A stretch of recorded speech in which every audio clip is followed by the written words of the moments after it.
What's up everyone, and welcome to another video. Today I'm going to show you a great exercise that you can use to develop the pancake split or the pancake. So the pancake is simply being seated on the floor, spreading your legs apart and then folding forward. The goal with the pancake is to get the chest and stomach in contact with the floor, so we're essentially flat like a pancake. There are many different variations that you can use to develop this flexibility skill, but if you really want to get the most bang for the buck, there are a couple of exercises that give you a lot more than others. One of those exercises is the pancake good morning. So why the pancake good morning is so useful is because it allows us to utilize both our own body weight, gravity and external weight to allow us to go deeper into our range of motion, which is the goal with flexibility training. Another great thing about this drill is that we can use our positioning as a way of increasing or decreasing the intensity of the exercise. So by being standing, we can get more leverage from gravity, and we can then progressively lower our positioning by then being seated, slowly lowering the elevation until we're able to do it on the floor, where we will get the least amount of assistance from gravity. So in order to perform a pancake good morning, you want to use a small weight. I like to use somewhere around 5 to 10 kilograms. But the key with the weight is that you want enough weight to help you go deeper into the stretch, but you don't want to use so much weight that it limits your ability to go deeper into your range of motion. You might also need something to be seated on in order to get the hips high enough that you can achieve an anterior pelvic tilt that allows you to express a large range of motion. So if you're seated on the floor, and you're barely able to lean forward, you're not going to be able to do much in this position, so it's not going to be very useful in your pancake development. So make sure that you have something to elevate your hips. This might be even higher depending on where you start, but just so that you can achieve a large range of motion to actually get the most out of the exercise. So you want to sit on your object of choice. You want to spread the legs out at around 90 degrees. You can also go a bit wider if you want to make it more easy. You're then going to place a weight on your upper back. I'm going to start by extending the spine, lifting my chest up. I'm going to think about pushing my butt back, and then I'm slowly going to lean forward.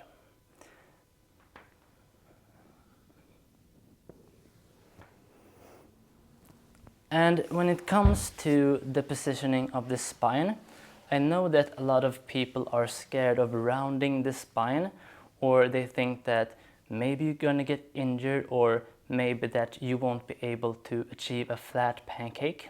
But the truth is, if you want to develop a flat pancake, you're going to have to go through several phases of having the spine being rounded, and by improving your flexibility in the hamstrings and the posterior chain, you're going to be able to lengthen the spine, and that's what's going to make it straight. So it's fine to have a round spine when you practice your pancake.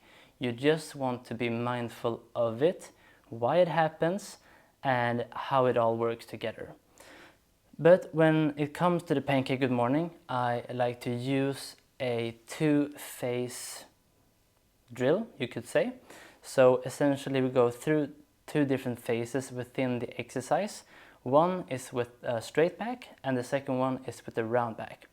So that's going to allow us to practice keeping the spine straight with anterior pelvic tilt, but we can also focus on actually pushing deeper into the stretch by using the hip flexors, the core and the quadriceps. So this is what it looks like. So you're going to be seated like before, but now I'm doing it without the hip elevation. Legs apart, toes pointing upwards. I'm going to have the weight on my back, And from here, first phase, arch back, chest up. I'm gonna go as far as I can with the straight back. And then once I can no longer go deeper without rounding, I'm gonna tuck my head in, and then I'm gonna actively pull and round the spine with the head towards the floor. And on the way up, you can either go back with a round back, or you can go back to your starting point, extend the spine, and then lift back up into the starting position. And one more very important piece for this exercise is that your range of motion, or how deep you move into the stretch, is going to be the intensity of your stretch. So it's basically like the weight that you lift in an overhead press or a bench press. We need to have an idea of what the intensity is so that we can adjust it and slowly increase it. So what I like to recommend is that you use an object for tracking your range of motion. And it's good if you have an object that you can increase or decrease the height of, because that's going to make it easier to adjust it. But a great way to start is simply to get an object that you want to try and touch with your head in the bottom of your Pancake Good Morning.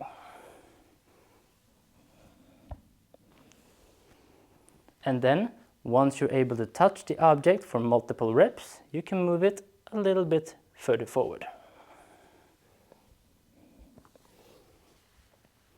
And by slowly moving the weight further forward, this is going to require you to extend the spine, and that is what's going to create the straight back in your pancake.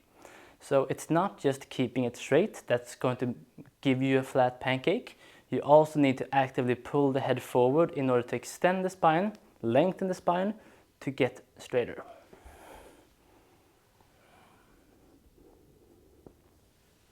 Now, that was a bit too far for me, but I think you get the idea. So those are some suggestions on how you can practice and improve your pancake. And if you struggle on the floor or just with like a pillow, try it seated on a box. You could even do it with bent legs, that's a bit easier. But the key thing is just that you want to practice through a full range of motion. You want to actively pull deeper in the bottom, and you want to strengthen the full range of motion of your pancake. And in terms of programming, I like to do 3 to 4 sets of 5 to 10 repetitions with a pause in the bottom where you actively pull deeper.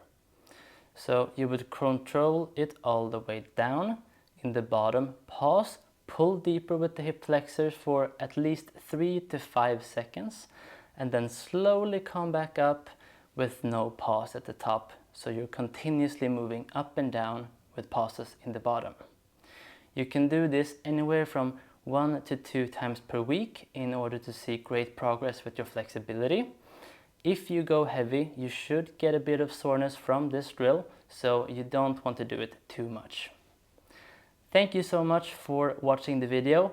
If you liked this, then let me know in the comments. I would love to know. So if you want to see more flexibility stuff, just let me know, and let's see you in the next video.